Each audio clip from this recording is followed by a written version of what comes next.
les gens ils ont un biais de protection qui fait qu'ils vont pas vraiment se sentir concernés. Et plus vous devez mettre des efforts, plus votre cerveau va dévaluer la récompense. Votre cerveau il est construit pour ça, vous faire économiser de l'énergie. Tout est organisé pour faire que les déplacements sont associés au moindre effort. L'activité physique elle est fondamentale pour la santé physique, mentale et cognitive. Les gens globalement n'y arrivent pas et vous n'êtes pas tout seul à pas y arriver, il y a plein de gens comme vous. On remet tous toujours à demain, que ce soit d'aller au sport, prendre un rendez-vous médical ou de faire quelque chose de bien pour soi et sa santé. Alors est-ce qu'on est tous feignants ou bien simplement c'est un problème d'évolution? Aujourd'hui on reçoit le professeur Boris Cheval, professeur de neuropsychologie à l'ENS de Rennes. Il va nous apprendre tout un tas de choses sur le fonctionnement de notre cerveau et surtout vous faire comprendre que vous n'êtes pas le seul dans ce cas-là. Professeur Cheval, bonjour. Bonjour. Bienvenue dans le labo d'Hippocrate. Comme à mon habitude, je vais vous demander de vous présenter un peu pour ceux qui ne vous connaissent pas.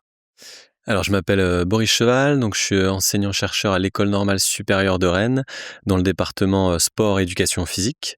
Je fais de la recherche en psychologie de la santé. En fait, j'ai 2 grands axes de recherche.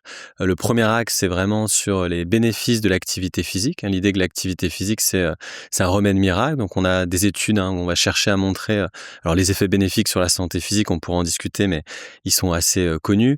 Et nous, on va essayer de démontrer les bénéfices de l'activité physique sur la santé mentale, sur la santé cognitive. On a aussi une emphase sur les enfants. On essaie de montrer que mettre en mouvement les enfants, ça va améliorer les performances scolaires, notamment en mathématiques. Donc ça, c'est un premier axe de recherche qui est en fait le pourquoi du mouvement. Pourquoi est-ce qu'on devrait se mettre en mouvement? Et après, il y a le deuxième axe, c'est le comment. Donc là, on est vraiment sur la motivation. Comment faire pour amener les gens à s'engager dans une activité physique et tout au long de la vie. Nous, on va aborder un peu ce comment justement qui est intéressant. Alors, on a tourné déjà, comme on discutait avant avec le professeur Carré sur l'impact de la sédentarité et justement la nécessité de se remettre en mouvement. Mais une fois qu'on a dit, bon, il faut bouger, c'est quand même bien de revenir sur comment on fait et pourquoi on y va. Vous avez écrit des bouquins, d'ailleurs, sur ce Ouais. sujet-là. Donc nous, on a écrit un livre qui s'appelle le syndrome du paresseux, là, qui vient de ressortir en format poche en janvier. Et l'idée, c'est d'essayer d'utiliser ce qu'on appelle les neurosciences cognitives, donc de faire appel aux données en neurosciences cognitives pour essayer de comprendre les freins à l'activité physique. Parce que globalement, les gens sont au courant que l'activité physique, c'est bon pour la santé. Mais si on regarde les chiffres, on a alors 30% déclarés d'inactivité physique à l'âge adulte, 80% d'inactivité physique dans l'enfance et l'adolescence. Si on regarde aussi les chiffres en termes de santé, c'est un mort tous les 6 secondes dans le monde associé au manque d'inactivité physique. Donc on a une situation qui est qualifiée de pandémie d'inactivité physique. Donc même si les gens sont conscients, ils n'arrivent pas à mettre en place le comportement. En tout cas, une bonne partie de la population n'arrive pas à mettre en place le comportement. Donc nous, ce qu'on essaye de faire, c'est de comprendre ces freins et on va regarder un petit peu ce qui se passe en fait au niveau de l'activité neurale. Et en particulier, on a une hypothèse qui est sur le moindre effort. Donc on fait l'hypothèse que les êtres humains ont hérité en fait d'une tendance à minimiser l'effort. Notre cerveau, au cours des 2 derniers millions d'années, il s'est construit avec une idée en tête, c'est économiser l'énergie. Et donc dès qu'on a la possibilité de le faire, on le fait. Et donc comme cet effort est un coût, comme cet effort est une expérience aversive, c'est vraiment un frein à l'engagement. Et puis après, on propose aussi des solutions concrètes pour contourner ce frein et s'en servir finalement pour être actif physiquement. Petit aparté, cet épisode est rendu possible grâce à Hippocrate. Hippocrate, c'est une application, un compagnon de santé, créé avec des médecins pour vous aider à prendre soin de votre activité physique, de votre sommeil, de votre santé mentale et de votre stress. Pour cela, il utilise les sciences du comportement afin de vous aider à intégrer des habitudes saines dans votre quotidien via des micro-actions. Si vous voulez en savoir plus, vous pouvez suivre le QR code qui s'affiche à l'écran. Ok, hyper intéressant. Et il y a un terme justement dans le livre, le syndrome du paresseux. Au final, comment on définirait la paresse? Est-ce que ça existe réellement d'un point de vue scientifique ou justement est-ce que c'est bien plus compliqué que ça? Non, il n'y a pas de définition scientifique de la paresse. Nous, c'est plus une image qu'on utilise dans le titre du livre. Mais en fait, dans le livre, on montre bien que c'est de l'efficience. En fait, c'est que l'être humain, il est construit avec comme objectif d'atteindre des buts qui peuvent être extrêmement élevés. J'aime bien prendre l'exemple, mais si on pense à la quantité d'efforts qu'il a fallu faire pour aller sur la Lune, on a une quantité d'efforts extraordinaire qu'on est capable de mettre en place pour un objectif extrêmement ambitieux à long terme. Donc on a cette capacité d'engager l'effort, mais à moindre coût. C'est-à-dire qu'on va toujours s'organiser pour être le plus efficace possible, le plus efficient possible. Donc en fait, on n'est pas paresseux, on a vraiment un cerveau qui recherche à aller vers le but, mais au moindre coût. Mais donc, si les gens ne commencent pas, n'initient pas une activité physique, c'est quoi? C'est que le but n'est pas suffisamment clair, suffisamment avantageux? Alors c'est que si on prend encore une fois, hein, la théorie de l'évolution, hein, nous on aime bien reprendre, les mécanismes de l'évolution. On pense que les comportements, contemporains peuvent se comprendre à la lumière de la théorie de l'évolution. L'idée c'est que quand on regarde nos ancêtres, donc on prend, par exemple les chasseurs-cueilleurs contemporains, les Hadza, c'est une tribu, en Tanzanie. Ce qu'on s'aperçoit en fait chez eux, c'est qu'ils vont être très actifs physiquement, entre, 13 à 15 kilomètres par jour, pour aller chasser et récupérer de la nourriture. Mais dès qu'ils vont pas récupérer de la nourriture, dès qu'ils vont pas chasser, ils vont être vraiment dans une position de sédentarité. Donc ils sont à la fois très actifs physiquement et très sédentaires. Et quand est-ce qu'ils sont sédentaires? Bah, c'est quand ils ont les ressources. À partir du moment où ils ont les ressources, l'effort il est plus justifié, donc ils vont essayer de réduire, d'économiser au maximum l'énergie. Nous, dans l'environnement moderne, on est en fait dans cette période où on a suffisamment de ressources. Nous, on n'a pas besoin d'aller chasser pour récupérer de la nourriture, on a la nourriture accessible. Donc on est dans cette phase en fait de moindre effort, d'économie d'énergie. Et donc le déclencheur automatique de l'activité physique qui était, si on ne va pas sortir, bouger pour aller récupérer la nourriture, on va assez vite décéder finalement, hein, c'était un petit peu l'idée. On n'a plus ce déclencheur automatique et donc il doit être changé par un déclencheur qui va être plus réfléchi, plus conscientisé. Et notamment, et ça on va insister dessus, c'est pas uniquement l'intention pour la santé, ça va être vraiment les expériences affectives.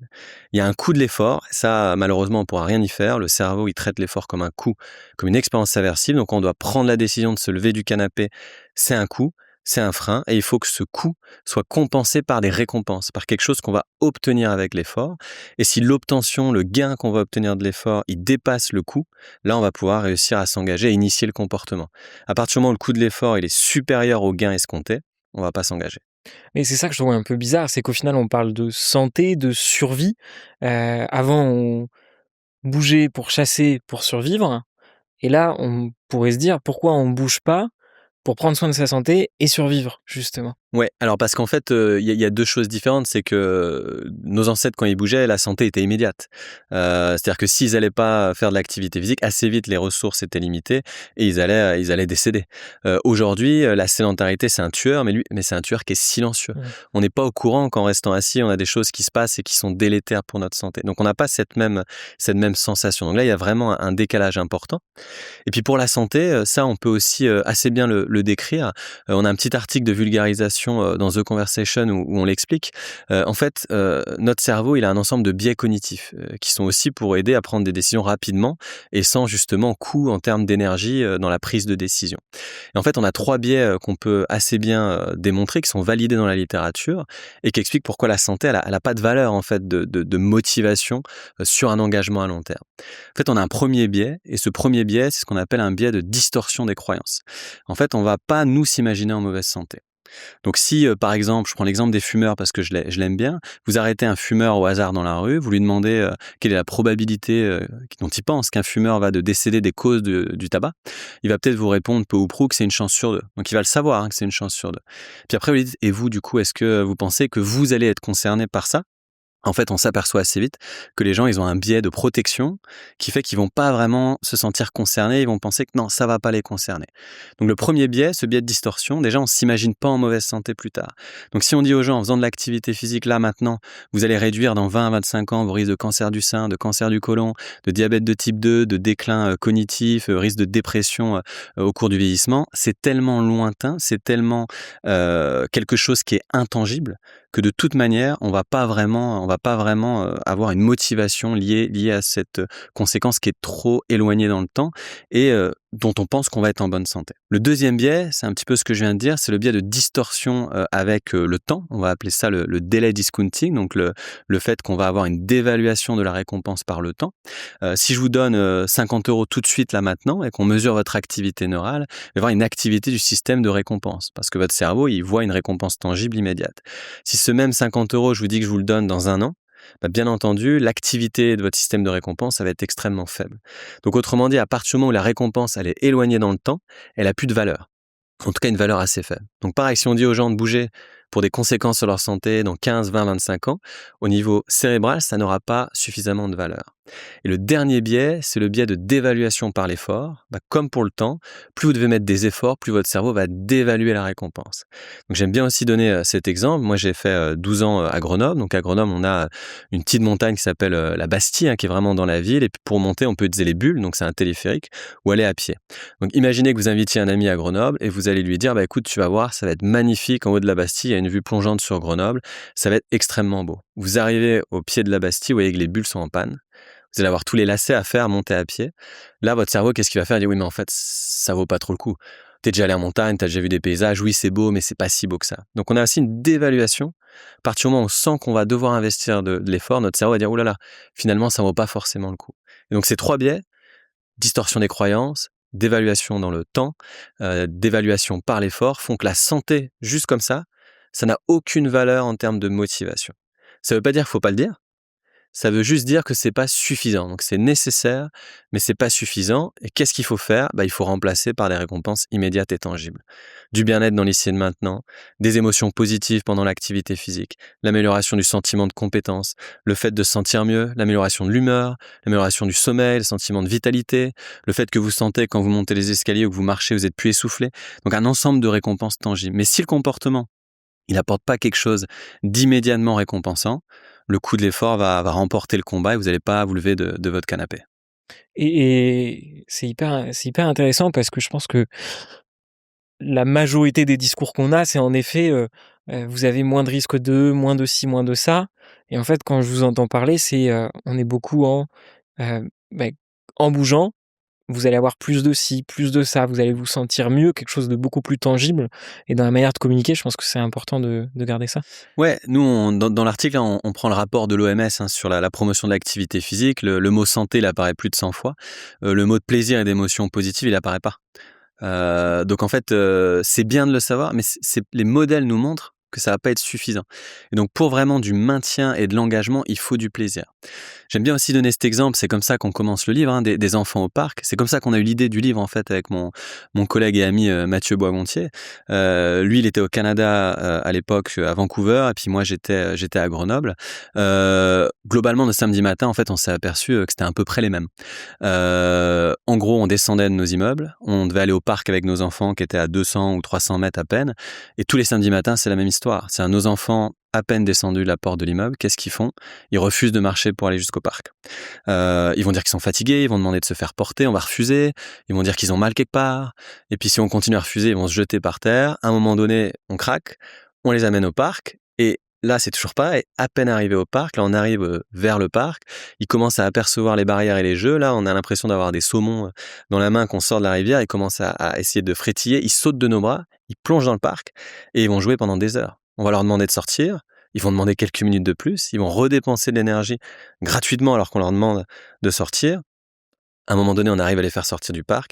Ils franchissent la barrière. La magie, elle s'estompe. Ils sont à nouveau fatigués, épuisés, incapables de marcher.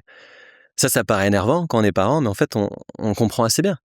C'est que à partir du moment où ils ont déjà appris à marcher, le fait d'aller du point A au point B au marchant, ça leur apporte rien. Et en plus, ils ont une alternative comportementale moins coûteuse, c'est nos bras, les bras des parents. Et une fois au parc, ils ont des choses à gagner. Ils vont développer des compétences, ils vont s'amuser, ils vont jouer, ils vont rigoler. Donc en fait, il y a un coût de l'effort, mais le coût de l'effort, il est insignifiant par rapport à toutes les récompenses. Et c'est ça qu'on aime bien dire, il faut repenser à ces enfants au parc et il faut avoir conscience que si on veut s'engager durablement dans l'activité physique, il faut retrouver ce moment de plaisir, ce moment agréable. À partir du moment où vous avez de la douleur, à partir du moment où c'est quelque chose qui vous coûte, vous pourrez le faire 3 mois, 6 mois, 1 an. Pour les plus, ceux qui ont une meilleure capacité de self-control, peut-être 2 ans, mais à un moment donné, vous allez arrêter. Il faut qu'il y ait du plaisir. Et aussi un conseil qu'on donne souvent, si vous rentrez dans une salle de sport, mais c'est de moins en moins le cas, et on vous dit no pain, no gain, sans douleur, sans pas de gain, clairement, il faut fuir. Si vous avez de la douleur, vous n'aurez pas de gain à long terme. Et ça, c'est vraiment fondamental. Il faut que le comportement vous apporte quelque chose d'immédiatement récompensant, sinon ça tiendra pas la route sur le long terme. Ouais, je pense que cette idée du no pain, no gain, justement, s'estompe un petit Ouais. peu et tant mieux. À la place, il y a un discours un peu plus bienveillant qui se met en place et je pense que c'est important parce que c'est aussi cette idée de récompense immédiate par la douleur. Non, en fait, autant aller au sport un peu tous les jours et tenir vraiment sur la durée? Parce que c'est là où on verra les bénéfices. Ouais, et ça aussi, on a plein de trucs et astuces, hein, pour aider les gens à s'engager, sur le long terme. Mais typiquement aussi, c'est d'être capable de bien doser aussi, quand vous avez jamais fait d'activité physique, de commencer, petit à petit. Alors attention, ça veut pas dire qu'on peut pas avoir des objectifs à très long terme et extrêmement ambitieux. Ça, c'est vraiment pas un problème. Vous pouvez, être totalement sédentaire et vous dire que vous allez faire, un marathon, par exemple, hein. Il y a un projet, sur Saint-Étienne avec Guillaume Millet, projet 0 à 100. Ils prennent des sédentaires. Dans 1 an et demi, ils devront être capables de faire, le 100 kilomètres au cours d'un trail, vers la région, du Mont Blanc. Donc je veux dire, on est capable d'avoir des objectifs ambitieux. Par contre, si vous commencez trop vite et trop fort, ça va être difficile, vous allez vous blesser. Donc il faut vraiment faire attention à y aller en progressivité. Vous allez voir qu'au fur et à mesure, il y a un petit coup de l'effort, mais vous allez avoir des gains. Et à partir du moment où vous avez des gains, ça va commencer à être quelque chose d'agréable. Et si c'est quelque chose d'agréable, vous allez commencer à développer des habitudes. Ça va devenir automatique. Vous n'avez même pas besoin, d'y réfléchir et d'y penser. Vous allez vous engager de manière assez spontanée dans l'activité physique. Si cet épisode vous plaît, n'hésitez pas à partager et à mettre un like sur YouTube ou 5 étoiles sur les réseaux de podcast que vous utilisez. Ça nous aide à avoir toujours plus d'invités exceptionnels et à partager la bonne information en santé.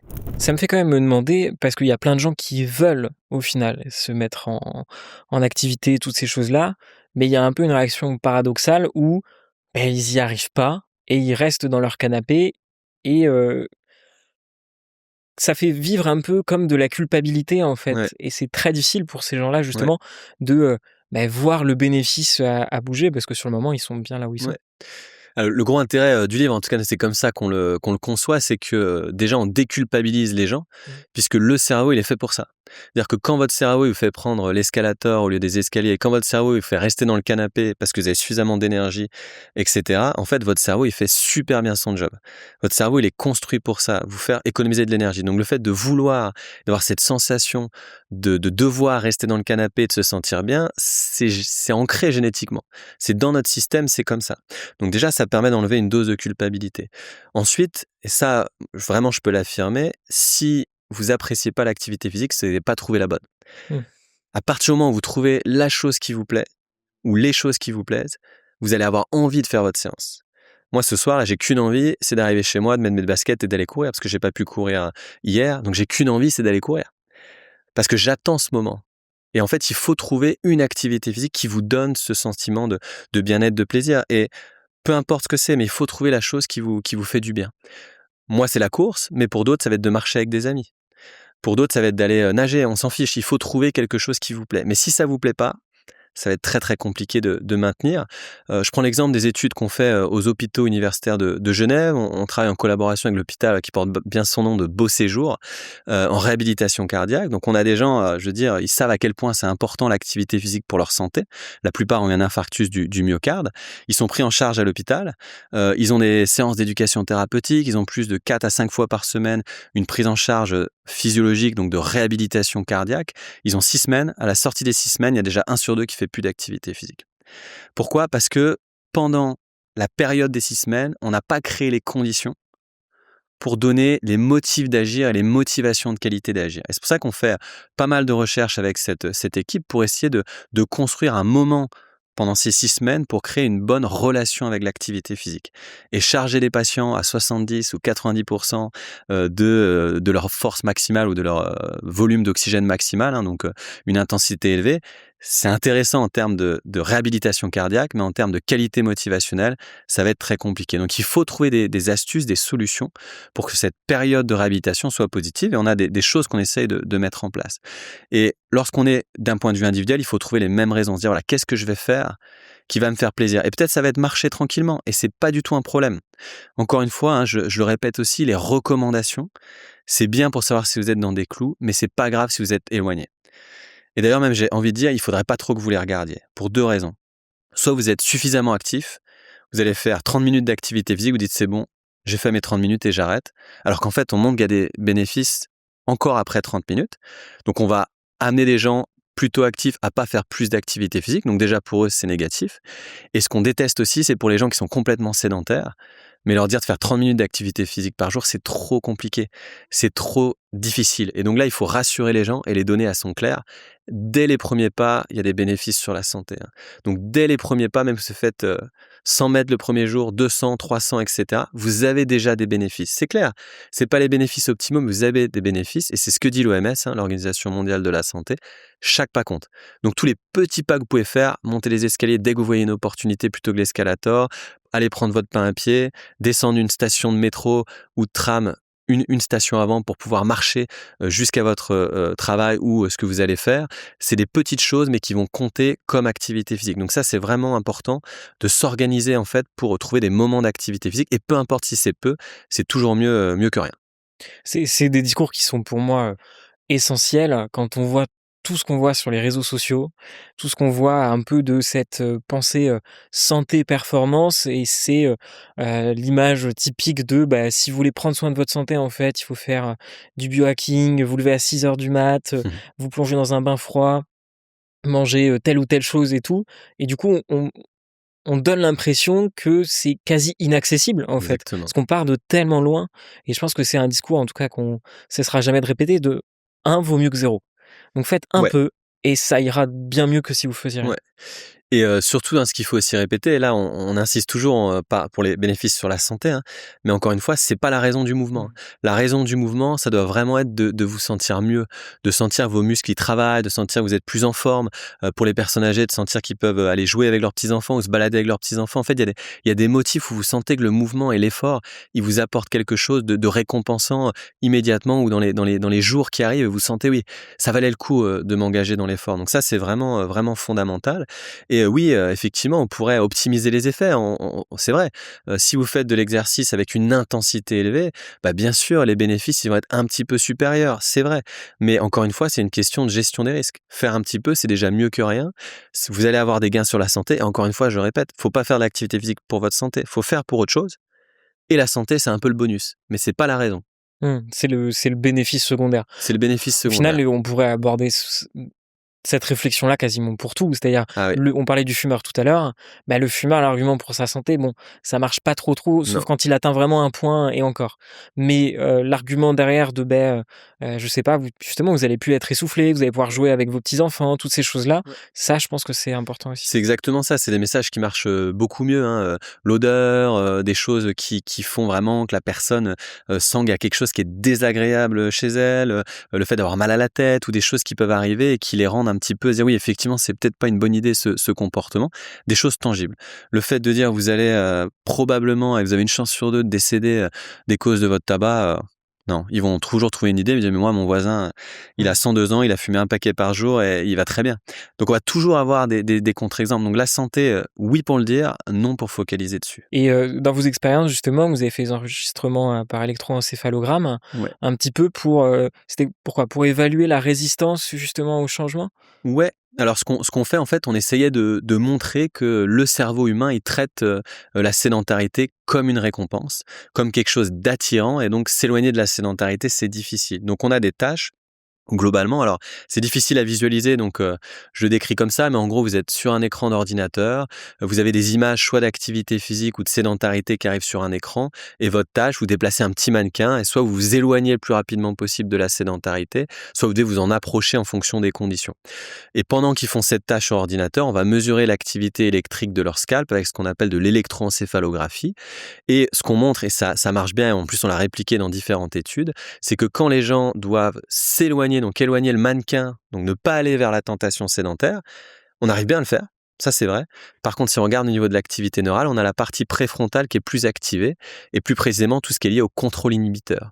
Donc autrement dit, ça nous donne l'idée de dire, la sédentarité, elle est automatiquement attractive, notre cerveau il est fait pour y aller, il est fait pour aller sur une chaise, il est fait pour aller sur le hamac, il est fait pour vous asseoir sur le canapé, et quand vous devez ne pas y aller parce que c'est la consigne, vous êtes capable, mais vous devez utiliser des capacités d'autorégulation, des capacités d'inhibition.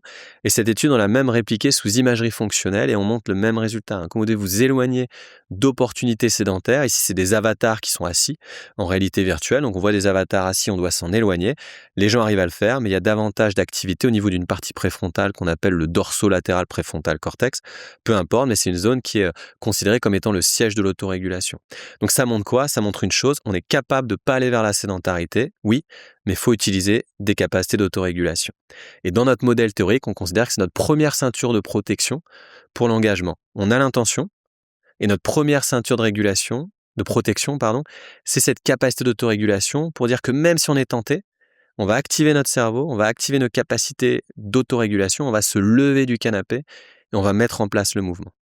Et notre deuxième ceinture de protection, c'est les émotions positives qui là vont permettre un engagement spontané et à long terme. Parce qu'encore une fois, utiliser des capacités d'autorégulation pour s'engager, c'est bien, mais à long terme, ça va être un petit peu pénible. Donc il faut vraiment aussi déléguer avec une autre ceinture de protection qui va plutôt être sur les émotions positives et un déclenchement assez automatique et spontané de l'activité physique.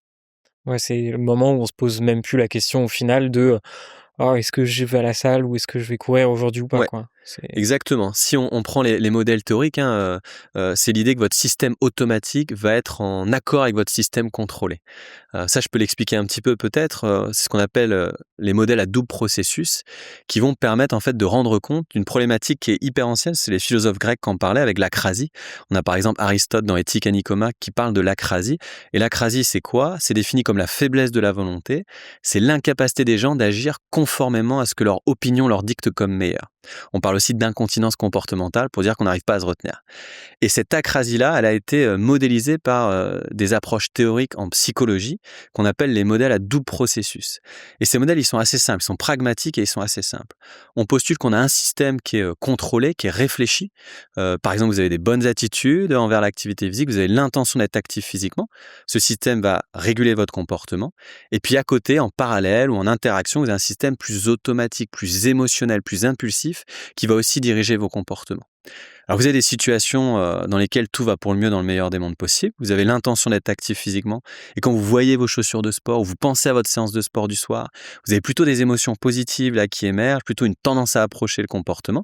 Dans ce cas-là, vos deux systèmes ils vont main dans la main et la mise en place du comportement elle est facilitée. Mais il y a d'autres situations, et c'est là qui nous intéresse.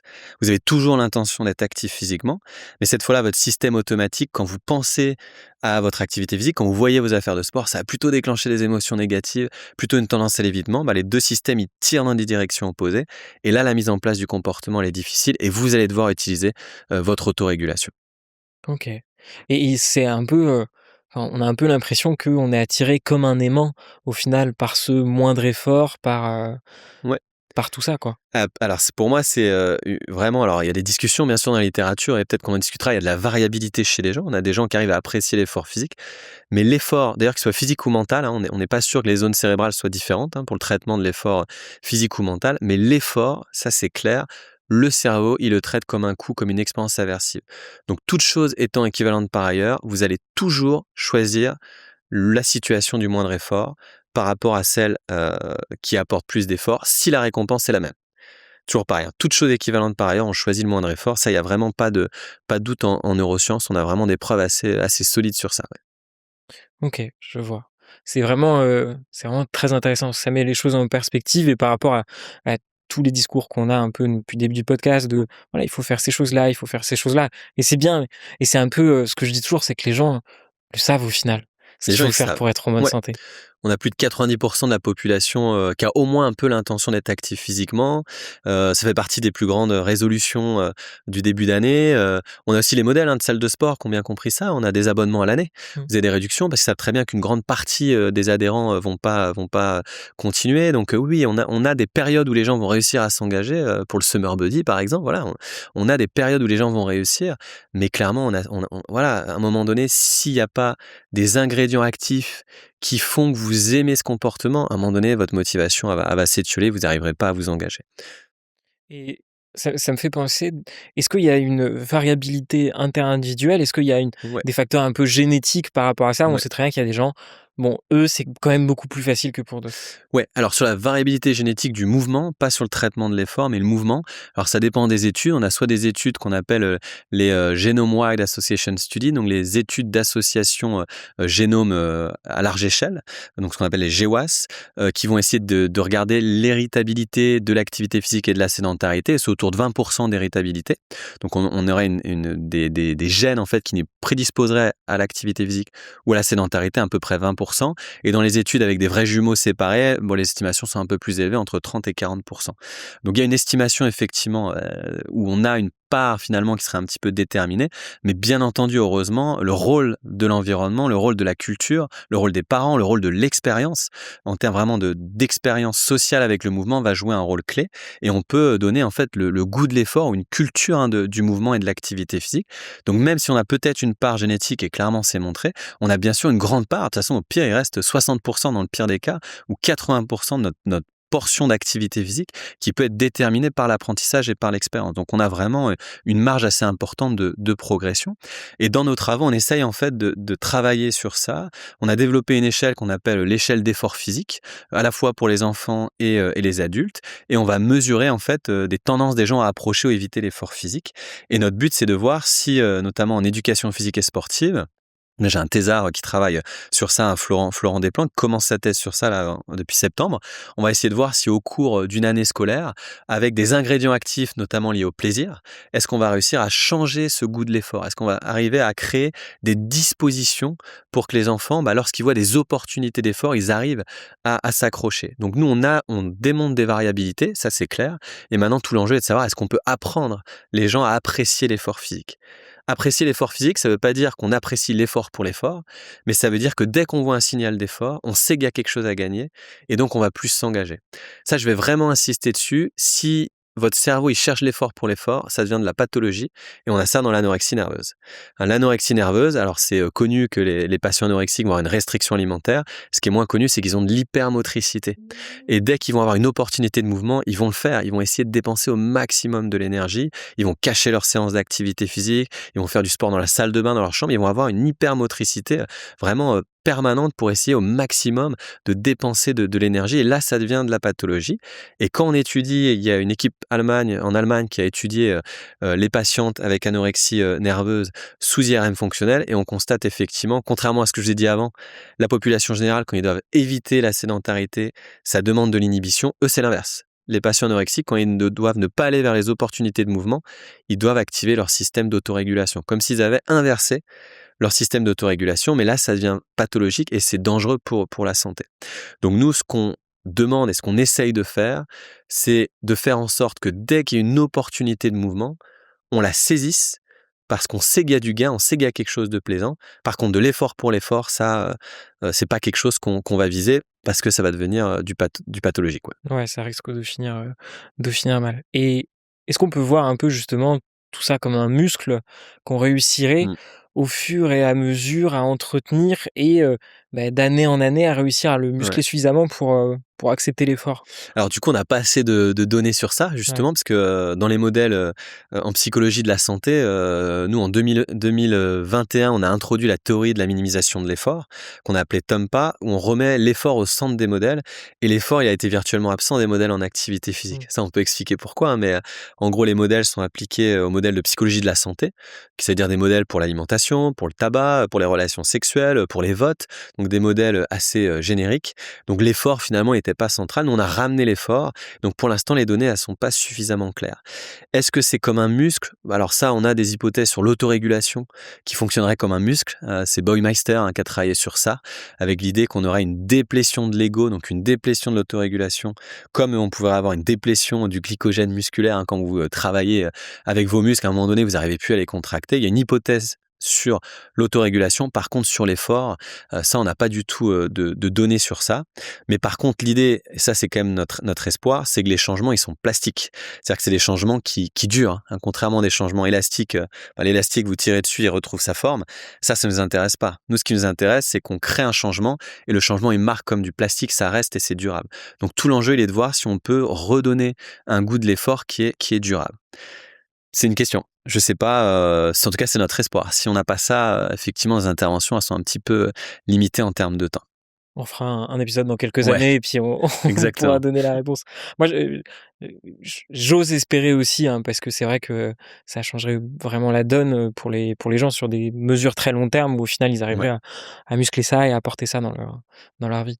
Et je pense que les gens qui nous écoutent se disent: «OK, pour l'activité physique, je comprends, mais est-ce que c'est des schémas au final, qu'on voit un peu dans la vie de tous les jours pour toutes les choses qui sont un peu difficiles et qu'on remet un peu à plus tard? Ouais, alors les modèles, hein, pour l'instant, c'est, que ce soit de l'activité physique ou toute autre, activité, c'est le même principe. D'ailleurs, au départ, ça a été plutôt utilisé sur l'effort cognitif, l'effort mental, hein, où les gens devaient faire une tâche d'effort cognitif et on montrait, que ces tâches étaient aversives, étaient quelque chose que les gens, traitaient plutôt comme négatif. Donc ça s'applique virtuellement, à tout, hein, le fait de pas, faire ses impôts, le fait de, préférer, des tâches plus simples que des tâches complexes en mathématiques. Donc ça, effectivement, c'est quelque chose qui est vraiment virtuellement, partout. On va essayer effectivement de minimiser, l'effort qu'on doit investir dans une tâche, ouais. C'est le concept même de procrastination, où on repousse un peu cette tâche-là, qui est souvent associée à un manque d'organisation. Ouais. Au final, c'est plus une problématique d'émotions négatives? Ouais, alors la procrastination, c'est encore un tout petit peu différent. OK. Là, on a un chercheur, à Paris, à l'Institut, de la moelle épinière, là, Mathias Psiglione, qui a des papiers justement sur la procrastination. Et ce qui est assez intéressant, c'est toujours lié au traitement de l'effort, mais ce qu'il montre dans son étude, déjà, il arrive à prédire les procrastineurs. Donc ça, c'est hyper intéressant à partir de données neurales. Donc il leur fait faire des tâches, il arrive à prédire ceux qui vont, procrastiner le plus. Et ce qu'il arrive à démontrer, en fait, c'est que à partir du moment où on met loin dans le temps la tâche, on va avoir l'impression que ça va coûter moins d'efforts. Donc on est encore sur de l'effort, mais on est un lien entre effort et temporalité. Et les procrastineurs, en fait, c'est ceux qui vont globalement dire, voilà, si je remets ma fiche d'impôt dans un mois, c'est parce que j'anticipe et mon cerveau, il y a un biais. Il va dire, non, mais ça te coûtera moins d'efforts. Donc c'est toujours lié à l'effort, mais ce lien effort et temporalité, ouais. Et quand on vous entend parler, on se rend vraiment compte que l'émotion, au final, est au centre de cette notion d'effort et Ouais, d'acceptation. C'est un peu, chercher à mettre une carotte, quoi, ouais. devant les gens. Alors, je fais attention au nom de carotte parce Ouais. que dans les modèles qu'on utilise, c'est des modèles qu'on appelle socio-cognitifs qui font vraiment, enfin, qui mettent l'accent sur justement les processus cognitifs de haut niveau, donc intellectuels de haut niveau. Et la carotte, on l'utilise carotte et le bâton comme des récompenses externes. Mmh. Et là, le problème avec des récompenses qui sont pas directement liées au comportement, c'est que ça devient quelque chose d'instrumental. Je fais le comportement Ouais. pour obtenir une récompense, mais finalement, ça pourrait être un autre comportement. Donc, nous, on est plus sur des récompenses qui sont, dans le comportement et vraiment associées au comportement ou quelque chose qui est indissociable. J'aime bien donner cet exemple, mais si on regarde en neurosciences, par exemple, l'étude qui marche bien sur l'effort, ils demandent à des gens, de presser sur un dynamomètre à poignée. Donc c'est une petite poignée là où vous devez presser, peut-être ils le font chez le médecin, le hand grip, ce qu'on appelle le hand grip, donc vous pressez le plus fort possible et donc ça demande de l'effort physique et la tâche, c'est quoi? C'est que si vous acceptez de mettre un certain effort, vous allez avoir comme récompense une image érotique qui va s'afficher sur l'écran 5 secondes au lieu de 2 secondes. Et si vous acceptez pas de mettre de l'effort, vous mettez 10 de votre force maximale et vous avez une récompense de 1 seconde d'image érotique. Ça marche bien, hein, on voit que les gens vont être d'accord de mettre jusqu'à 80% de leur force et à chaque fois qu'ils doivent mettre de la force, ils vont dévaluer la récompense. Ils disent non, non, finalement, ça vaut pas trop le coup parce que j'ai beaucoup d'efforts à mettre. Mais ce qu'on comprend bien dans cette étude, c'est qu'ils comprennent bien, enfin les participants comprennent bien que appuyer sur hand grip, dans un environnement naturel, ça déclenche pas une image érotique. Il n'y a pas une image érotique qui va arriver dans la vie réelle quand vous pressez sur hand grip. Donc c'est complètement instrumental et ce qui veut dire que quand il y a plus de récompense, là clairement les gens ils vont pas s'amuser à presser dans le hand grip parce que la récompense, elle est plus là et donc il y a aucune motivation intrinsèque à presser. Donc il faut faire hyper attention à ces récompenses externes. Elles peuvent être mobilisées de temps en temps, mais il faut vraiment clairement que le cerveau, il associe le comportement à une récompense. Donc si c'est dans l'ici et le maintenant, c'est mieux parce que c'est concomitant, il y a pas de doute, le cerveau, il se fait «avoir» entre guillemets, il dit: «Bah oui, ça demandait de l'effort», mais j'ai eu des choses extrêmement agréables. Par exemple, je suis allé courir avec un ami, on a discuté, on a rigolé. Finalement, c'est pas l'effort, mais il dit: «Ah oui, en fait, ce moment d'effort-là, il est très, très agréable, donc j'ai envie d'y retourner». Votre cerveau va vous ramener ou alors des récompenses juste après, de bien-être, d'amélioration de l'énergie, mais où votre cerveau, il dit: «Non, mais c'est vraiment ce comportement-là qui m'a amené ça». À partir du moment où il y a une dissociation possible, là, clairement, votre cerveau, encore une fois, c'est le champion du moindre effort. Mmh. Il va faire tout pour dire non, mais en fait, oui, tu peux avoir cette récompense sans faire de l'effort, donc ne fais pas de l'effort. La récompense, tu peux l'avoir par un autre moyen. Et vous parlez justement beaucoup de récompenses. Est-ce que c'est le même système de la récompense qui est activé quand on fait rien que quand on bouge? Ou est-ce Ouais. que c'est quand même un petit peu différent? Alors, pour l'activité, physique, on a pas mal d'études, qui montrent effectivement que quand vous faites de l'activité physique, alors il y a un ensemble d'hormones qui vont être libérées, comme les endocannabinoïdes par exemple, qui vont permettre d'avoir ce qu'on appelle aussi, le runner's high, là, le shoot du runner. Donc on a de l'activité neurale particulière associée au mouvement, ou en tout cas on peut le mesurer avec un ressenti subjectif et aussi la libération d'hormones. Pour la sédentarité, nous on a une hypothèse sur la récompense, mais pour l'instant on n'a aucune donnée, ou très peu de données. Il y a 2-3 études en imagerie fonctionnelle qui essayent de regarder le système de récompense associé à la sédentarité. Donc pour l'instant, on n'a pas trop de données, mais il n'y a pas de raison de penser en tout cas que c'est des zones totalement différentes. En tout cas, le système de récompense pourrait être partagé, mais on n'a pas de données encore dans la littérature sur ça. Et quand on entend parler d'activité physique, ou en tout cas d'intégrer des habitudes saines dans le quotidien, on entend parler beaucoup de la volonté. Ouais. Quand on vous écoute, on se dit, mais en fait, elle a quasiment pas sa place là-dedans. Est-ce qu'il y a quand même des gens qui manquent réellement de volonté, ou c'est toujours plus compliqué que ça? Alors pour moi, dans les théories, on a tout ce qu'on appelle les théories de la personnalité, par exemple.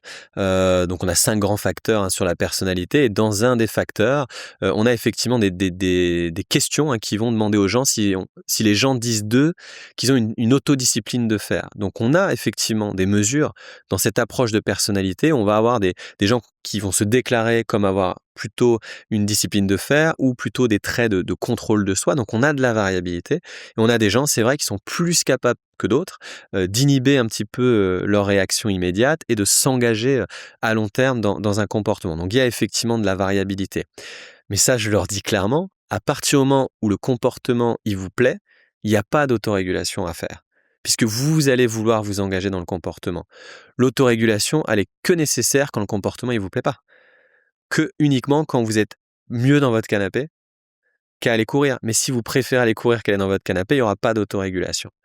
Là, on comprend bien que pour la majorité des gens, on est quand même plus à l'aise dans le canapé que pour aller courir. Donc c'est une question en fait de coloration des deux. C'est à la fois j'ai des émotions positives et j'ai envie d'y aller, en même temps j'ai des capacités d'autorégulation, et les deux vont agir pour vous aider à vous engager. Si vous n'avez pas du tout d'émotions positives, mais que vous êtes en pleine forme physique ce jour-là, vous êtes de bonne humeur, vous allez être capable d'utiliser votre autorégulation et vous allez vous lever du canapé.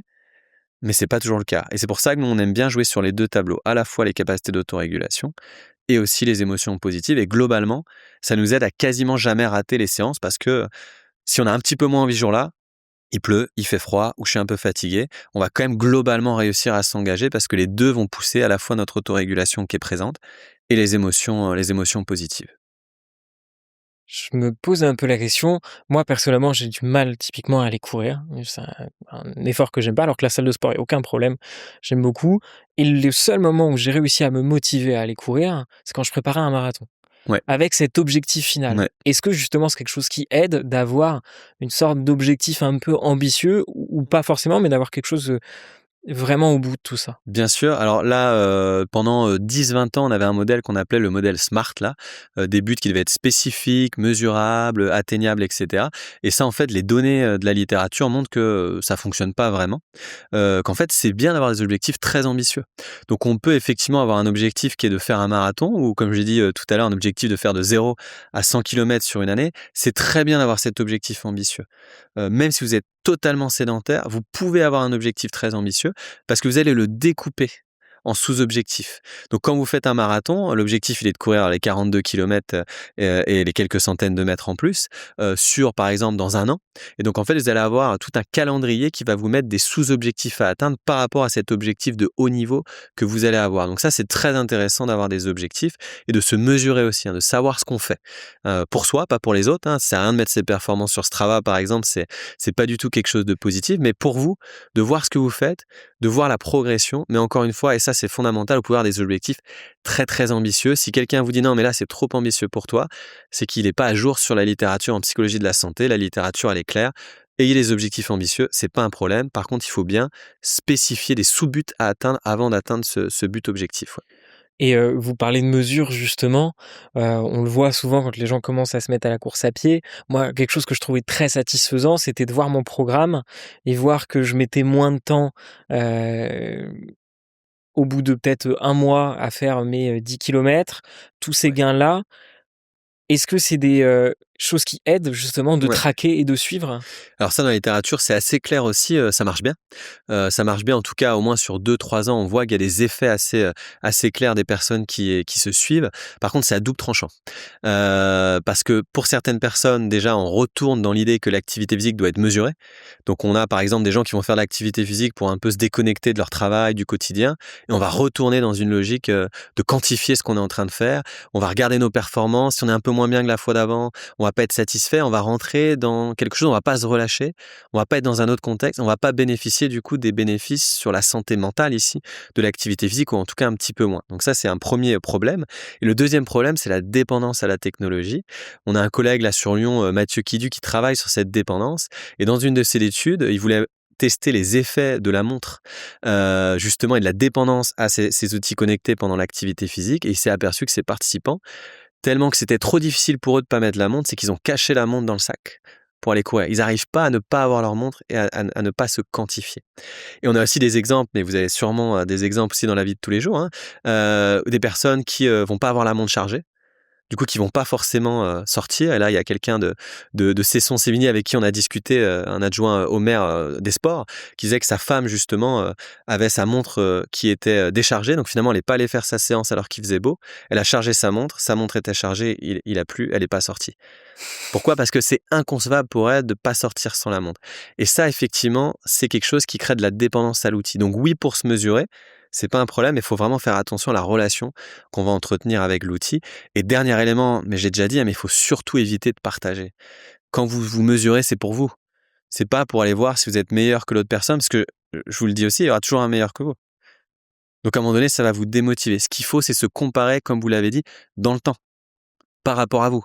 Il y a 6 mois, je faisais tant, je faisais telle vitesse et maintenant je me suis amélioré. Ça, c'est hyper intéressant parce que c'est dans une comparaison au cours du temps et ça développe votre sentiment de compétence et c'est quelque chose qui est extrêmement positif en termes de qualité de motivation.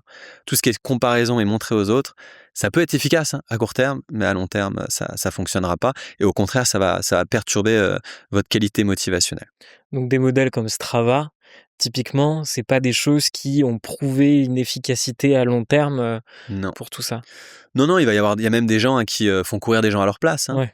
Donc non, non, c'est vraiment quelque chose où voilà, il faut faire très, très attention. Vous pouvez partager, hein, si vous voulez, mais ça doit pas être vraiment dans un objectif de comparaison, sinon là, il y aura un gagnant et que des perdants. Donc voilà, vous pouvez le faire, mais attention, le but, c'est toujours de vous dire: «OK, est-ce que je suis en train de m'améliorer?» Et si on garde cette motivation et cette focalisation-là, on aura peu de perte de motivation.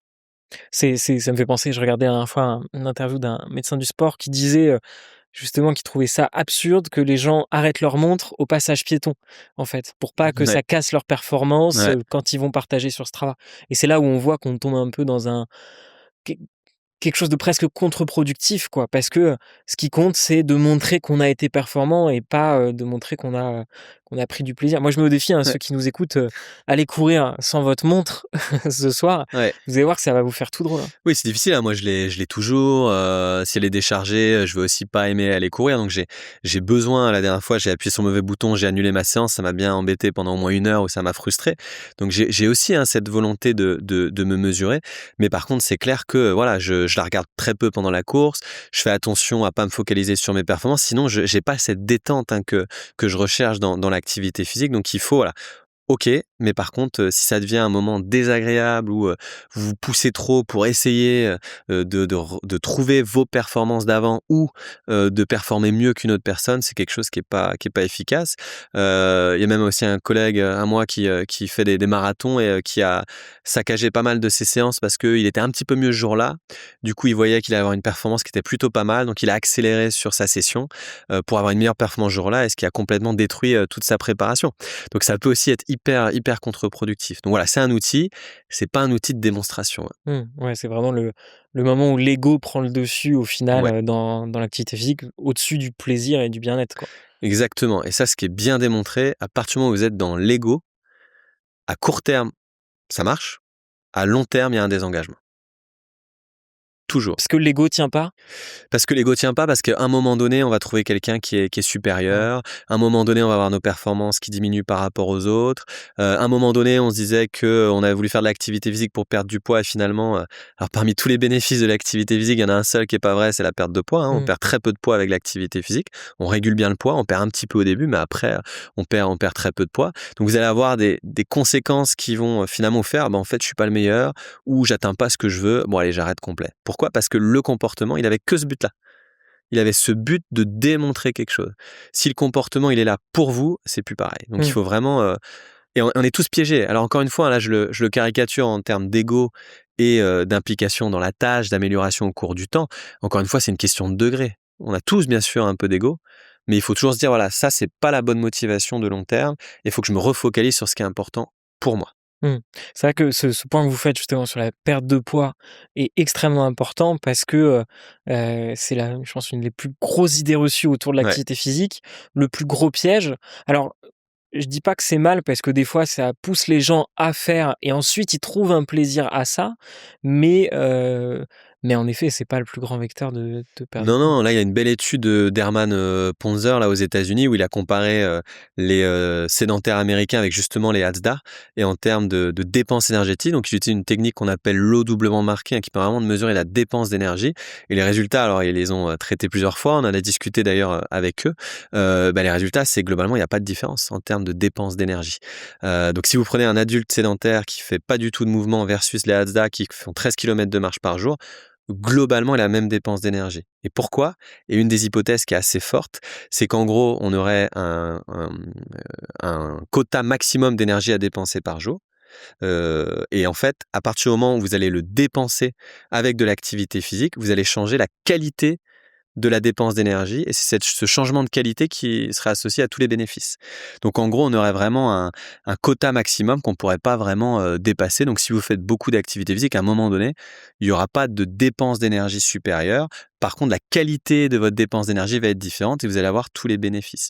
Et c'est une des explications sur l'absence de perte de poids. Alors après, attention, hein, dans le papier, c'est toujours pareil. En vrai, on a une perte de poids au début quand Mmh, même, hein. bien Donc sûr. quand on passe de complètement sédentaire à actif, vous allez voir, vous allez avoir une perte quand même de poids. Et ce qui est fondamental aussi, c'est que l'activité physique permet de réguler le poids. Et ça, c'est hyper important parce qu'il y a beaucoup de reprises de poids. On a des gens qui vont avoir des régimes extrêmement sévères à court terme, malheureusement, ce qu'on appelle un peu les régimes yo-yo. Donc, il va y avoir une reprise assez massive pour la plupart des cas de tous ceux qui ont des régimes drastiques, en gros, hein, vont avoir une reprise de poids. L'activité physique, elle permet de réduire cette reprise. Donc ça, par contre, pour la régulation du poids, c'est assez efficace, ouais. Mmh. Mais pas de perte de poids en tant que tel. Ouais, c'est vraiment contre-productif. Alors, est-ce qu'il y a un effet, on dévie un petit peu là, mais il y a un effet, sur la recomposition corporelle quand même, un Bien minimum? sûr, Parce que ouais. si vous allez à la salle de sport, oui, vous allez peut-être pas perdre du poids, mais vous allez prendre du muscle. Ouais. Ça va quand même, Ah, ouais. changer un peu les dépenses de base aussi, parce qu'on sait que le muscle consomme plus, Ouais. ça change quand même un peu la donne. Après, ça change aussi, la forme, la morphologie et cetera, hein, bien sûr, ouais. Mais c'est souvent une déception, des gens, ils font beaucoup d'activités physiques et sans changer leur Mmh, alimentation, il y a pas de perte de poids et en fait, c'est vrai que, encore une fois, tous les bénéfices qu'on associe à l'activité physique, ils sont hyper vrais, ils sont hyper validés. Le seul qui n'est pas vraiment, validé, c'est la perte de poids en tant que telle. mmh Ouais. et voilà et c'est vrai que faut préciser, on parle d'activité physique seule, mais souvent on parle de changer l'alimentation Ouais, aussi et toutes ces choses-là et c'est ça qui va avoir qui va être le plus gros vecteur au final de exactement, ouais. perte de Ouais, poids par rapport à l'activité physique exactement, ouais, ouais. et ouais, c'est vraiment très contre-productif, enfin contre-intuitif pardon, à comprendre tout ça et je pense que, on a tout à gagner à aussi, c'est un peu la difficulté je trouve, dans les discours qu'on a de, remettre un peu la science au cœur de tout ça parce que je pense qu'il y a des gens qui sont pas très contents d'entendre tout ça Non. et notamment tous les gens qui comptent, justement leurs dépenses énergétiques avec les montres, avec les Ouais. téléphones, tout ça. Au final, tout ça, c'est un peu du bullshit, non? Oui, parce que en plus, ça c'est bien démontré en fait, quand vous avez fait beaucoup d'activités, physiques, sur le jour, derrière vous allez avoir des micro-mouvements, vous allez être un petit peu plus sédentaire donc globalement aussi le comportement il change donc vraiment, sur cet exemple de la perte de poids, ouais malheureusement, c'est le bénéfice qui ne fonctionne pas. Ouais. Mmh.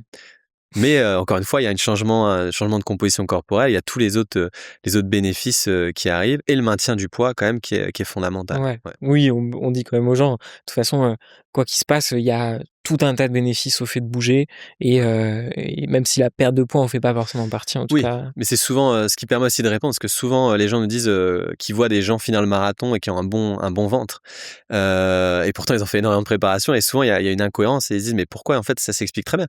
C'est que dans des efforts comme ça, d'endurance fondamentale d'endurance, mais sur du 42 kilomètres, en fait, le fait d'avoir justement de la masse grasse, c'est pas un problème et dans l'entraînement, en fait, il y a pas forcément de perte de masse grasse s'il y a pas de changement d'alimentation derrière, ouais. Et en plus, le corps s'habitue à courir, à avoir de l'impact avec, ce poids, avec Exactement, tout ça et ouais, donc se renforce et on peut en effet courir 4 heures sans aucun problème. exactement, ouais, Ouais, mais pour le coup, c'est assez surprenant, ouais. ouais. Ouais. C'est assez surprenant. Je préparais un petit vrai-faux qu'on fait habituellement. L'idée, c'est d'avoir, 10 affirmations. Vous me dites si c'est vrai, si c'est faux avec une petite phrase, quand même pour justifier. Alors la première, c'est: «La paresse est un trait de caractère, on est feignant ou on ne l'est pas». Donc ça, c'est faux. On est tous nés pour économiser de l'énergie, donc on a tous quelque chose en commun, c'est qu'on va éviter les efforts physiques inutiles. On est tous un peu des feignants dans l'âme. En tout cas, on est tous des efficients dans l'âme, ouais. Notre cerveau consomme plus d'énergie quand il essaie de résister à l'envie de ne rien faire que quand il résiste à l'envie de bouger. Alors on va dire vrai, même s'il n'y a pas de données sur la dépense d'énergie. Par contre, ce qui est sûr, c'est qu'il y a plus d'activité au niveau de la partie préfrontale, donc ça va consommer quand même de l'énergie. On n'a pas de données directes sur ça, mais oui, on peut le dire, ouais. Ça, on en a parlé tout à l'heure. La procrastination, c'est surtout un problème de mauvaise gestion du temps. Ben non, c'est plutôt un problème d'anticipation d'un effort plus faible si on le diffère dans le temps. Se fixer un gros objectif, c'est le meilleur moyen de, réussir à passer à l'action et d'arrêter de procrastiner. Bah, en tout cas, voilà, avoir un objectif très ambitieux, c'est quelque chose qui peut vraiment être proposé. Donc faut pas hésiter à avoir des objectifs ambitieux à partir du moment où ils sont découpés, avec des objectifs à plus court terme, ouais. Et il n'y a pas un risque d'avoir une trop grosse charge émotionnelle, une trop grosse pression justement par rapport à ça quand on a un gros objectif?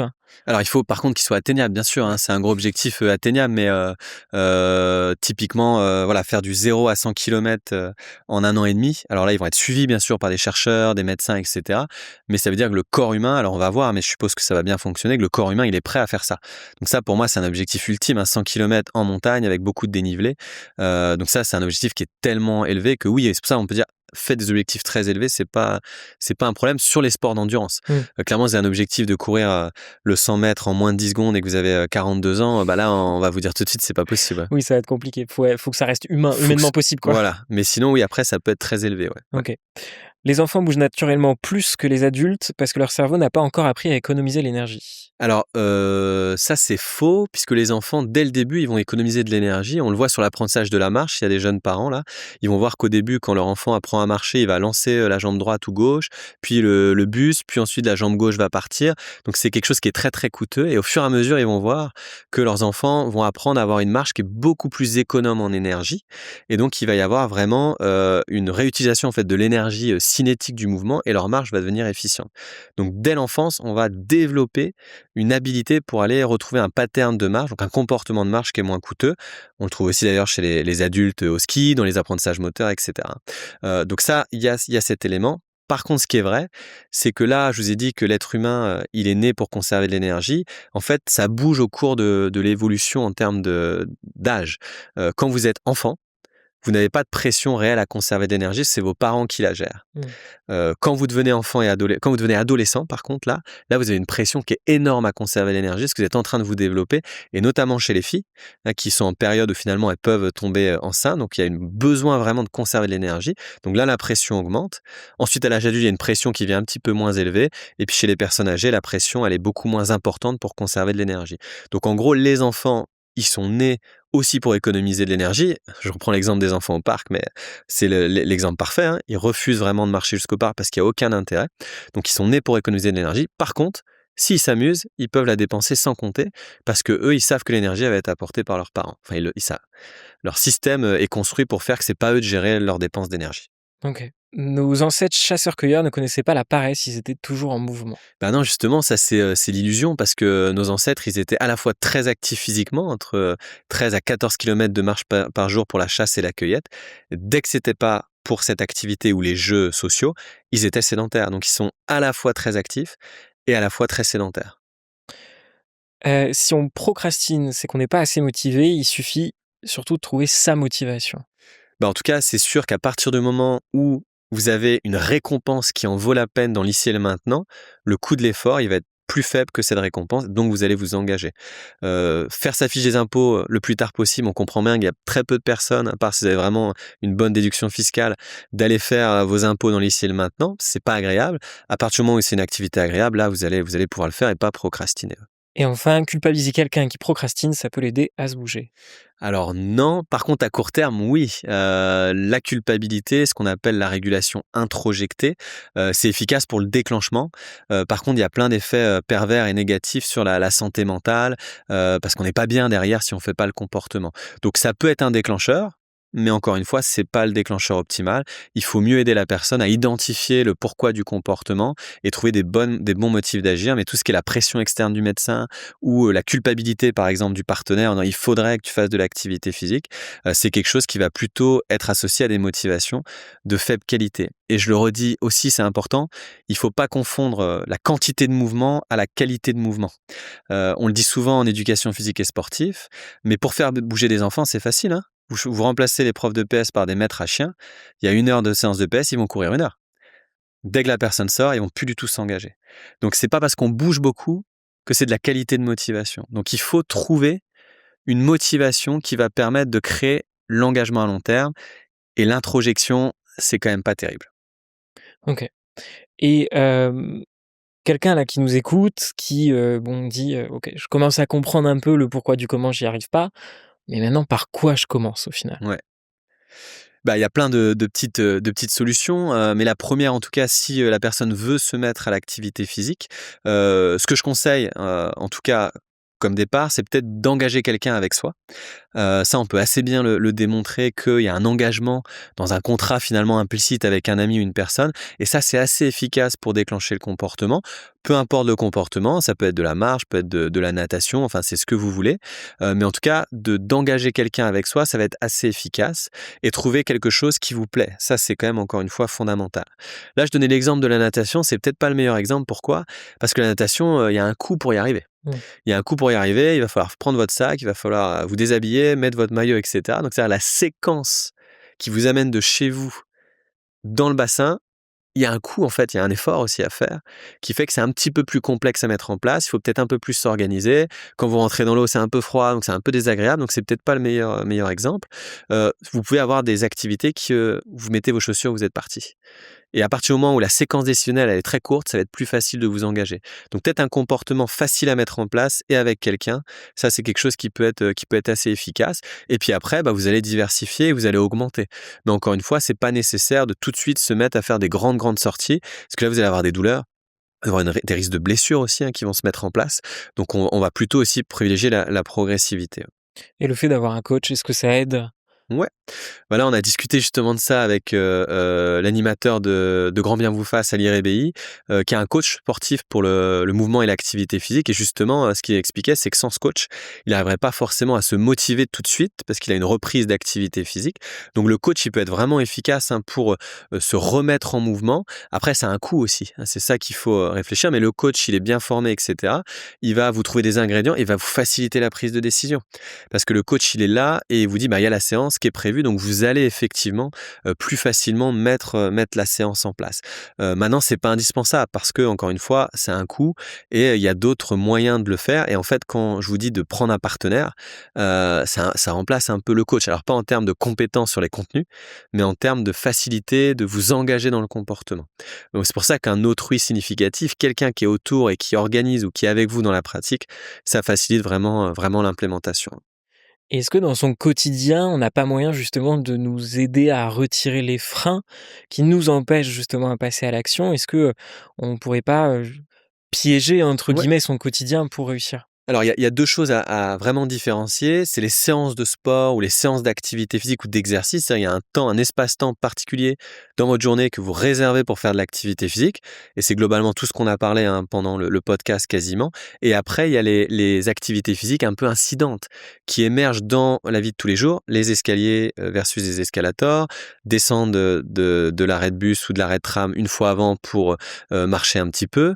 Et on a aussi et ça c'est clair, et ça nous c'est ce qu'on propose, l'organisation de votre espace de travail pour créer de l'activité physique. Un exemple qui est souvent utilisé, c'est tout bête, hein, mais la machine à café, si elle n'est pas dans votre bureau et qu'elle est juste à 100 mètres, ou à l'étage du dessus ou d'en dessous, à chaque fois que vous allez prendre un café ou un thé ou un verre d'eau, vous allez devoir vous déplacer et casser votre temps sédentaire. Donc ça, c'est quelque chose qui peut être fait. Les bureaux assis debout, alors je donne toujours cet exemple parce que je fais ce que je dis. Moi, j'ai un bureau assis debout avec un tapis de marche. Je l'ai acheté il y a un an. En un an, j'ai fait 2900 km pendant mon temps de télétravail, ce qui fait Paris-Moscou à pied. Ce qui veut dire que c'est vraiment un game changer d'organiser son espace pour être très peu assis. Et moi, sur une journée de télétravail, je vais m'asseoir peut-être 30-40 minutes. Pas assez, je dois même me réorganiser pour m'asseoir plus, puisque je fais un peu trop d'activité physique. Vous voyez, c'est même l'inverse, je vais essayer de réduire. Donc ça, c'est des choses qui peuvent se mettre en place, peut-être un vélo aussi, ou vous avez aussi des pédaliers, hein, que vous pouvez avoir, qui vous permettent aussi, avec le bureau debout de le faire, et c'est pas très cher finalement pour s'organiser. Vous avez des bureaux à 100-150 €. Alors les tapis de marche, c'est un peu plus cher, mais vous avez des pédaliers qui sont à moins de 80 € dans certaines marques de sport. Donc il y a cette possibilité de le faire. Et pourquoi c'est important aussi, ça c'est vrai qu'on n'en a pas parlé, mais si vous passez 8 heures par jour assis à votre bureau, il faudrait, pour compenser les effets délétères, faire au moins 1 heure d'activité Mmh. physique le même jour. Alors déjà qu'on n'arrive pas à faire une demi-heure, c'est pas possible. Donc c'est pour ça l'Organisation mondiale de la santé demande au maximum de casser ces temps sédentaires. L'Organisation mondiale de la santé dit toutes les demi-heures. On pourrait dire toutes les heures. François Carré vous l'a peut-être dit toutes les heures, parce qu'une demi-heure, c'est un petit peu trop court. Mais il faut casser son temps sédentaire. Si vous ne le cassez pas et que vous restez assis, vous n'arriverez pas à compenser les effets délétères du temps assis, parce qu'il faudrait être beaucoup trop actif physiquement. Donc c'est pour ça qu'il faut à la fois agir sur casser le temps sédentaire dans votre quotidien, dès que possible, repérer les opportunités de mouvement et dire, voilà, je suis face à l'escalier et l'escalator, si je prends l'escalator, c'est mon cerveau qui est en train de me piéger. Il faut que je comprenne qu'il est là à la base pour m'aider dans une situation de pénurie. C'est plus le cas, donc je prends l'escalier. À tous les métros de Rennes, là, je prends toujours l'escalier. On n'est pas beaucoup, hein. On n'est pas Ouais. beaucoup à le faire. Et c'est dommage parce que je vais aussi vite que tout le monde et c'est un gain clair en termes de santé derrière. Hyper intéressant et il y a un épisode qu'on a tourné avec le docteur Maxime Bellego sur le stress, où on a parlé à un moment donné justement des changements de comportement, typiquement pour l'activité physique. Je crois qu'il a nommé l'école de Palo Alto, où il donnait cet exemple-là, plutôt que de se dire: «Allez, je sors ce soir courir», non, vous sortez juste les chaussures du placard, vous les mettez devant. Une semaine après, vous sortez les chaussures, vous les mettez, vous les enlevez et vous attendez. Et avancer comme ça, petit à petit, est-ce que c'est quelque chose qui a été, vraiment prouvé que ça aide et ça peut être une solution aussi? Alors en tout cas, dans ma littérature, j'ai pas de données sur ça, mais si vous l'avez donné, il a sûrement des données qui le montrent.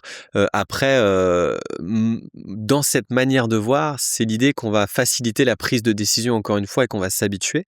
Donc pourquoi pas? Je suis pas sûr que ce soit quand même le plus efficace, comme ça. Par contre, ce qui est sûr, c'est qu'à un moment donné, il faut, implémenter les choses pour savoir où, quand et comment, vous allez commencer, le comportement. Donc c'est-à-dire qu'il va falloir effectivement avoir des chaussures adaptées, qu'il va falloir un équipement, que si vous préparez l'équipement, votre séquence décisionnelle va être plus rapide en Mmh. fait. Ça on le dit souvent, hein, c'est un truc et astuce qu'on donne dans le livre. Si vous rentrez chez vous, à la sortie du travail, que vous êtes fatigué, qu'il fait un peu froid et qu'il pleut dehors et que votre sac il est pas prêt, que vos affaires sont pas prêtes, vous allez vous faire attraper par le canapé. Une fois que vous êtes assis, c'est fini. Donc on a des trucs et astuces donc ça rejoint peut-être un petit peu ce qu'il dit, pour avoir les choses Ouais. prêtes en main et mettre en place le comportement. Mais ce que je veux vraiment insister dessus, à partir du moment où le comportement, vous allez trouver celui qui vous convient, vous allez vous engager, vous allez avoir envie en fait d'aller dans cette séance. Et ça finit par être, un automatisme. Ça devient une habitude. Alors l'habitude, hein, c'est hyper bien aussi documenté.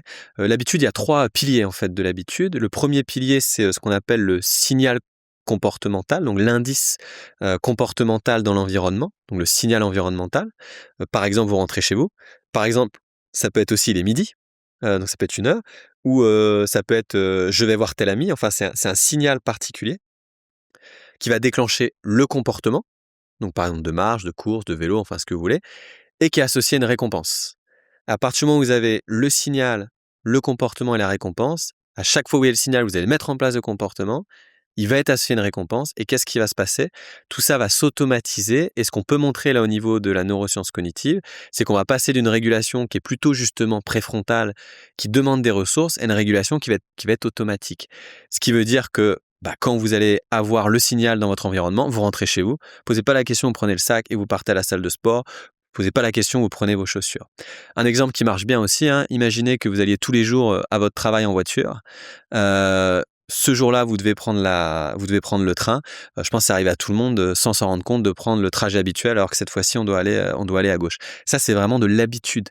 Votre système, il a délégué tout parce qu'il a plus besoin de vos ressources de haut niveau. Donc, pourquoi les utiliser alors qu'on pourrait les utiliser à autre chose et que ça dépense de l'énergie inutilement, donc on délègue. Et le but de l'habitude, c'est ça. Et après, ça devient automatique. Donc, si je reprends l'exemple de l'escalier et de l'escalator, à chaque fois que que je vais devant l'escalator et l'escalier, je me pose pas la question. C'est automatique, je prends spontanément l'escalier. J'utilise pas mon autorégulation à chaque fois. Et on sait combien de temps ça prend pour Ouais. intégrer justement une habitude? Alors, il y a plusieurs données sur ça. Ce qui est sûr, c'est que les 21 jours, c'est un mythe. Ça n'a jamais été démontré. On est plus aux alentours de 60 jours, mais ça peut aller jusqu'à 180 jours. Ça va dépendre du type de comportement et ça va dépendre encore une fois de la récompense. Et ça, nous, on l'a montré sur l'activité physique. Les gens qui ont une motivation qu'on appelle intrinsèque de qualité, l'habitude va se mettre plus facilement en place. Mais c'est tout à fait logique parce qu'une motivation intrinsèque de qualité, c'est une récompense de qualité.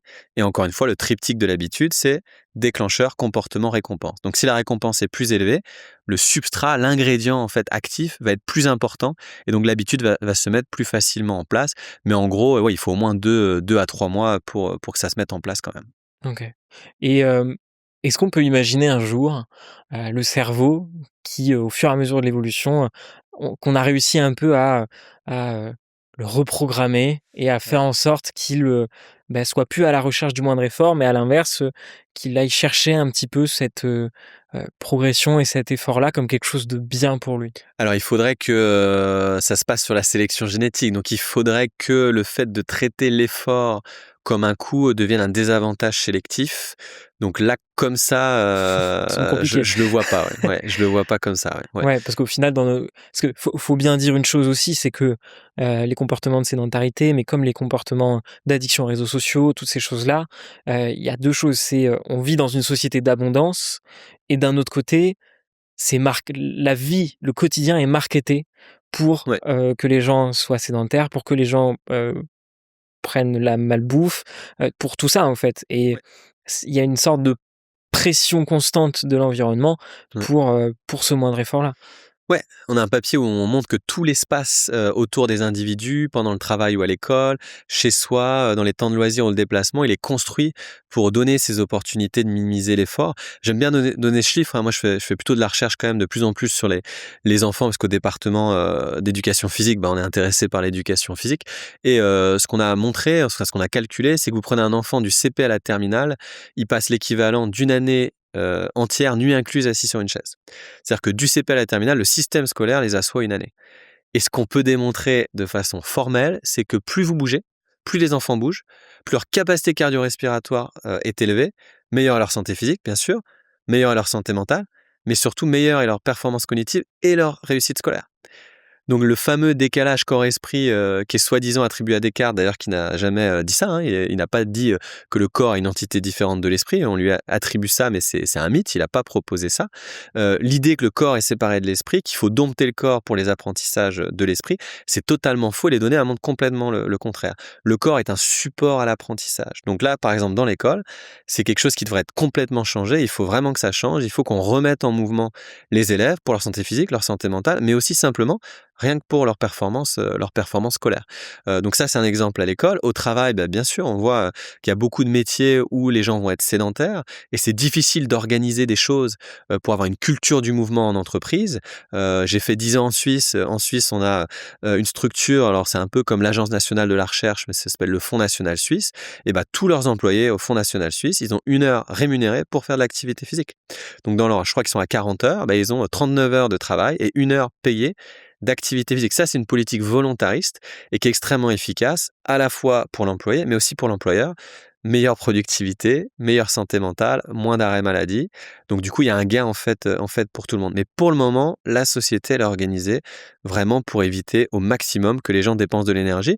Et en fait, ça s'explique bien parce que Notre cerveau, il cherche ça, hein, il cherche l'économie, il cherche l'efficience, il cherche, les volets électriques, il cherche, enfin, je sais pas si vous avez quelle année a votre voiture, mais ça existe plus, les manivelles, c'est dommage Mmh. finalement, parce que ça faisait un petit peu d'activité physique. Bah, maintenant tout est électrique, on a même des gens qui, marchent plus, qui prennent des overboards, Ouais. donc voilà, les trottinettes électriques. Alors ça, je pense que François, vous l'a Oui, dit, hein, si vous j'ai eu le aimez droit, pas, ouais, vos ouais. petits-enfants, vous leur achetez une trottinette électrique, bah, en fait, tout est organisé pour faire que les déplacements sont associés au moindre effort. J'aime bien aussi, la campagne de pub, hein, des cardiologues. Ils montrent des enfants qui font du sport, qui se blessent, qui prennent des bons chocs avec des belles ouvertures et cetera, et ensuite on voit un enfant assis sur le canapé et le slogan c'est, «L'enfant qui prend le plus de risques, c'est pas celui que vous croyez». Mmh. Encore une fois, le plus de risques, il est sur le canapé, mais pour le moment, c'est clair, l'environnement global, il va pas pousser à l'activité, physique, et là, il faut vraiment un changement, ouais. Ouais, ça me fait penser, j'ai tourné avec le docteur Martin Blachier qui est, docteur en santé publique, où il dit justement que la santé de la population, c'est aussi un problème qui est politique et législatif, et Ouais, avec une vraie refonte sociétale, ouais. bah, là, on est en plein dedans, en fait. Exactement, parce que ça, on n'en a pas parlé. Mes modèles ou ce qu'on fait nous se focalise sur ce qu'on appelle les capacités individuelles des gens. En gros, on aimerait bien équiper les gens de ressources cognitives, de ressources affectives et motivationnelles pour leur permettre de s'engager, même dans un environnement qui les pousse au moindre effort. Mais clairement, qu'est-ce qui est plus efficace? Bah alors, il y avait Oscar Wilde qui disait le meilleur moyen de résister à la tentation, c'est d'y céder. Bah, le meilleur moyen de résister à la tentation, c'est qu'elle soit pas là. Et elle peut ne pas être là. Il faudrait juste changer l'environnement. Et pourquoi nous on pousse aussi sur ça? On n'en a pas parlé, mais quelles sont les personnes qui, ont le plus de problèmes liés à l'activité physique? Ce sont les filles, et surtout les filles issues des milieux, socio-économiques défavorisés. Donc on a une inégalité d'activité physique en fonction des catégories socio-professionnelles et du sexe des personnes. Donc on a une situation qui est totalement inégalitaire, et donc rechanger l'environnement, c'est aussi permettre de lutter contre ces inégalités sociales, et je suis entièrement d'accord, il faut aussi un changement, global en fait en termes de prise en charge, des individus avec une vision politique plus large. Et une des possibilités, c'est qu'en fait dans les ministères, il faudrait des visions à moyen et long terme, puisqu'à partir du moment où on met, les actions sur l'agenda politique, les préventions primaires, Mmh. les effets, c'est dans 15-20 ans, et si elles sont pas, matchées sur l'agenda politique, on comprend bien que le politicien n'a pas forcément de raison de la mettre en place. Donc il faudrait en fait qu'on ait quelque chose, un fil rouge, quelque chose de long terme pour que dans chacun des ministères, notamment le ministère de la santé, ou des sports et de la jeunesse, qu'on ait vraiment un fil rouge qui nous permette d'avoir des vraies politiques, de prévention, qui sont, vraiment, importantes, avec des vrais changements. Et pour l'instant, effectivement, on les a pas du tout.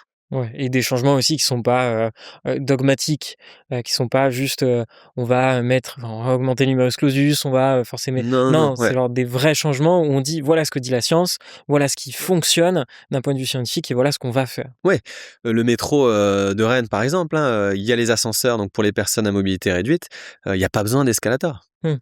Il y a vraiment pas besoin d'escalator. À partir du moment où l'ensemble de l'espace est accessible à tout le monde, parce qu'il faut faire attention à ce que tout le monde puisse, bénéficier de l'ensemble des infrastructures publiques. À partir du moment où c'est accessible pour tout le monde, pourquoi mettre des escalators? En termes de santé publique, en plus ça a un coût, Mmh. bien sûr, mais en termes de santé publique, ça a aucun intérêt, et les gens, ils vont s'habituer. J'aime bien prendre cet exemple parce que j'avais regardé, sur France 2, un reportage où il y avait, une école à Marseille qui était en haut, d'une tour, et l'ascenseur était en panne depuis 2 mois, et moi, quand j'ai vu les parents, je me dis: «Mais quelle chance!» Ça veut dire que pendant 3 mois, ils ont leurs enfants qui vont faire 10 étages à pied, matin et soir, et les parents inclus, et je dis: «Mais quelle chance pour leur Mmh. santé physique!» Alors effectivement, les parents râlaient, et puis on les comprend, ils sont peut-être en retard, ils sont chargés et cetera, mais en fait, c'est une chance, en fait, de pouvoir se dire que l'environnement, il est contraint pour faire que non, on est obligé de créer le mouvement. On est obligé de faire du mouvement, et ça, effectivement, pour moi, il faut que l'environnement, par défaut, nous propose de l'activité physique, et pour les gens qui veulent vraiment pas le faire, ou pour les gens qui sont pas en capacité de le faire, on a effectivement l'alternative. Mais par défaut, il faut le montrer. Il y a des études, hein, qui montrent que, par exemple, si vous réduisez la vitesse d'ouverture et de fermeture des ascenseurs, les gens vont prendre l'escalier parce qu'ils en ont marre d'attendre. C'est un petit changement, on les empêche pas de le prendre, mais on Ouais. crée une condition environnementale pour qu'ils aillent prendre plutôt l'escalier. Donc ça, il y a plein de choses effectivement, qui sont possibles, et c'est ce qu'on appelle un peu les techniques de nudge ou de coup de pouce là. Ouais. Ça marche assez bien. OK, oui, je vois complètement parce que j'avais un ascenseur qui mettait Ah beaucoup de voilà. temps et j'ai jamais autant pris l'escalier. Et ben voilà. Si quelqu'un nous écoute et nous dit ou entend dire, «Bah, de toute façon, je peux pas, c'est pas pour moi, je suis trop feignant». Ouais. Qu'est-ce qu'on peut dire à cette personne-là? Bah, c'est qu'en fait déjà, encore une fois, on est tous comme ça. on est tous nés pour économiser de l'énergie. Par contre, on est tous nés pour être actifs physiquement aussi, hein. Donc, l'espèce humaine, c'est vraiment une spécificité de l'espèce humaine, mais on a besoin d'activité physique pour rester en bonne santé. Si on prend nos cousins, hein, les grands singes, qui ont 99% du patrimoine génétique en commun avec nous, ils n'ont pas besoin de faire d'activité physique.